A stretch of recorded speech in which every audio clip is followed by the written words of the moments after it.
Guys, deluded. I'm back again. A quick note on the regards to the World Cup. Now, you might as well just say this is my review of the World Cup. To be fair, I got a lot of emotions. I don't even know where to start. On one hand, for something that I don't want to say it was poorly advertised because it's the World Cup, but I mean, you remember all the theme tunes and all the things in 2014, 2010 World Cups. It seemed like it wasn't being spoken about for whatever reason, we don't know. Conspiracy theorists always insert their causes, so I'm sure they'll have their reasons. But it matched up. It's about what football's about. It didn't matter what game it was. It was purely entertaining. Like the worst game actually came from the World Cup winners in France versus Denmark. That was probably the worst game of football collectively shown from however many games in total was played in the World Cup. We saw more often than not, which I was a fan of, early goals and late goals for the drama wise. We saw obviously on the topic of late goals, we saw clangers in the last minute. We saw De Gea's error, Courtois' error, Lloris's error, Muslera's error, Caballero's error. We saw a lot of clangers and errors. We saw a lot of heartache. We saw Messi. We saw a lot of good games. We saw a lot of entertaining games. For me, in terms of pound for pound entertainment, every game Belgium played, it probably goes to them, to be fair. So every game Belgium played, I enjoyed. I enjoyed France's initial games.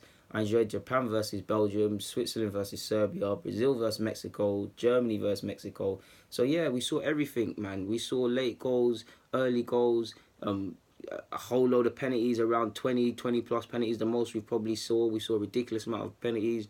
We saw VAR used. We obviously saw Argentina, England, Uruguay, Portugal, Germany, insert any other nation you want, Spain, all going out in spooky, unpredictable circumstances. So we saw a lot of drama. So for pure entertainment purposes, people, it's been the best World Cup of recent years. I mean, definitely of the last three World Cups we've seen, probably. I mean, 2010 was entertaining for different reasons, probably more quality-wise. 2014, I must admit, I think this World Cup was better than 2014, same way.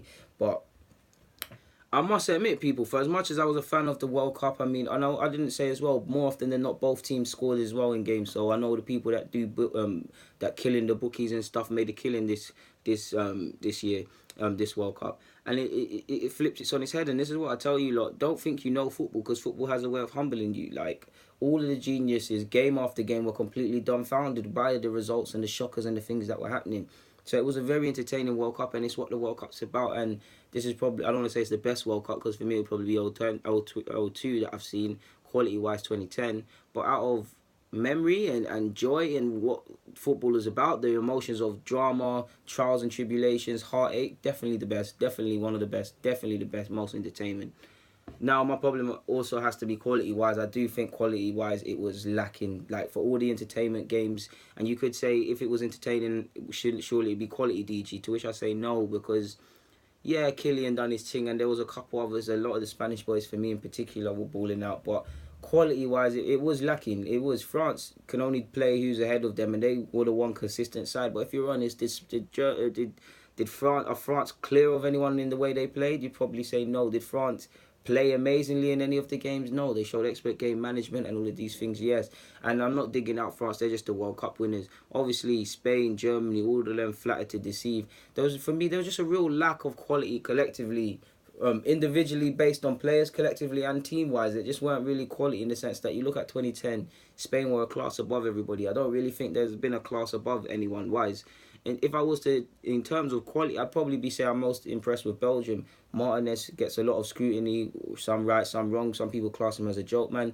You've seen his tactics. You saw how he was playing. People questioned the three at the back. People questioned not bringing several players. They played some entertaining football. They played some good football, and he's definitely raised his credentials. And if I'm the Belgian players, I'd be proud in how I'd played. And you just got to look to Euro 2020. But other than that, I just feel it was really lacking for quality. Like it was just there's not really a side that is clear of the other in terms of balling, to be fair. So yeah, obviously because of nations going out and stuff, circumstances opened up to allow France to take advantage of, and they can only play what's in front of them. But you get where I'm going, innit? But that's my review of the 2014. I'm bugging out. 2018 World Cup, to be fair. Like I said, it was entertaining. It was filled with drama. It was filled with everything you look for in a football fan. I mean, even the games, no disrespect to Iran versus Morocco, for example, games that you're not probably looking at in regards to the World Cup calendar, or the games that you probably not necessarily want to watch unless you're from either nation, really. filled with drama, for instance. So it kicked off drama. It had everything. It had question marks over key players. It had it all. Even Neymar's diving. It had it all in it. So there's several reasons to remember this competition. So yeah, man. All I can do is say thank you. I mean, what? We saw 18, 19 penalties. We also saw, 198 plus goals. Probably the most we've seen in a World Cup, or it's definitely got to be top 5 for most goals. So there was a lot of entertainment. All I can say is ultimately thank you for watching and rocking with me throughout this whole month. And to be fair, to be honest with you guys, like, you've stayed consistent and to a good World Cup. There's not much more to be said. We now move on to the under-19s championships, and we now look forward to the Premier League restarting. Guys, deluded. I'm out. Get in the comments, subscribe, and do the rest. Like the video for me, share it up. You've all been amazing. I'm out.